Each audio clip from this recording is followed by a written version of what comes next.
Let's wrap this special up. You know, debate's going on right now in Southern California. Joining us from North Carolina, pretty far away, purveyor, BernardGoldberg.com. Mr. Goldberg. So you've been watching the debate for the last 45 minutes or so. Anything catch your eye? Yeah, the first thing that caught my eye, Bill, was that the four candidates, Pataki, Jindal, Graham, and Santorum, all had gravitas and authenticity being a trait sorely lacking in the leader on the Democratic side, Hillary Clinton. The second thing that caught my eye was that I thought Senator Graham was very good, but I did get the impression that he was running for Secretary of Defense. He spoke a lot about ISIS and a strong foreign policy. The main thing that caught my eye was that the first debate was a microcosm of a split in the larger Republican Party between the rebels and the more moderate wing. There was a question about Kim Davis, the county clerk in Kentucky who refused to issue marriage licenses to gay couples.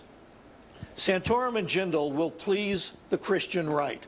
Santorum actually said that a president of the United States has the right, and by implication the obligation, to disobey a Supreme Court order if he thinks it's a bad decision. He's dead wrong about that, but he will win points for that with the Christian right.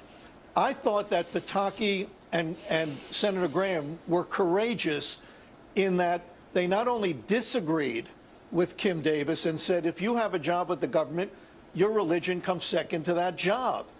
But Pataki actually said he would fire her. So I think it's politically courageous when you say something as a politician that you know may hurt you with a significant portion of the party. Okay. In the primetime debate, the first half an hour was everybody attacked Donald. Do you think that's an effective strategy? You know, I think when you're desperate, you do desperate things. But Trump started attacking from the jump.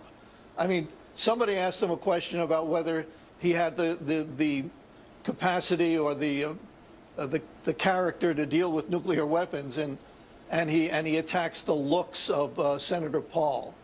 What does that have to do with anything? He gave me the impression that he was up there looking like, why am I up here with all these losers?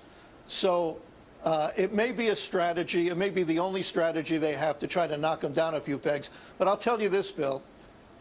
I don't think Donald Trump can do anything that hurts him. I don't think he could do anything that among hurts his him. base, but he's got to widen that base if he wants to win a nomination. That's exactly right. See, the key poll at CBS this week, the key question was, is your mind made up? And 63%, I think it was, said no. And these are Republican primary voters. So That's right. where Donald Trump has scored is that he has correctly identified the frustrations that millions of Americans have and says, I'm going to fix them. And people like that. But now he has to expand. He has to expand his base. He has to expand his frame of reference and say, this is how I'm going to fix them. But so far tonight, he hasn't done that. Right. But I find the people who support Donald Trump more interesting than Donald Trump. I mean, these are conservatives who revere the military. Donald Trump takes a cheap shot at Senator McCain, and they don't care. They rally behind him. He implies that Carly Fiorina is ugly, and what happens? I mean, conservatives are supposed to be the civil ones who go against liberal degradation. What happens? His poll numbers go up. He could say anything. He can say anything. That's and because it's going to matter with his base. That's because it's like your kid. When your kid does something wrong, many parents will never admit it. All right? You know kids like that growing up, right? Right. Little Lenny. Little Lenny sets the cat on fire. Oh, little Lenny would never do that. Little Lenny's a Cub Scout and the nicest boy in the world. Deny it. Right. Because the emotion the parents have with little Lenny overcomes John McCain or Carly Fiorina. That's right. And Absolutely but this is the brilliance of Donald Trump. This is the brilliance of him. He built the emotion on true problems. He didn't make them up. The border. That's right. All right? the violence and drugs that unfettered illegal immigration brings, the impotence of America overseas. These are all real. And Trump identified them, building up an emotional quotient inside his supporters that override John McCain or Carly Fiorina. That's what happened. That's right. That's exactly right. But I don't want Lenny in the Oval Office, okay? But he's reformed I now, the frustration. and he changed his name to Joe Biden.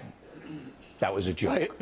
I understand the frustration. I understand that Donald Trump supporters and many other supporters, Bernie Sanders supporters, are sick and tired of politics as usual.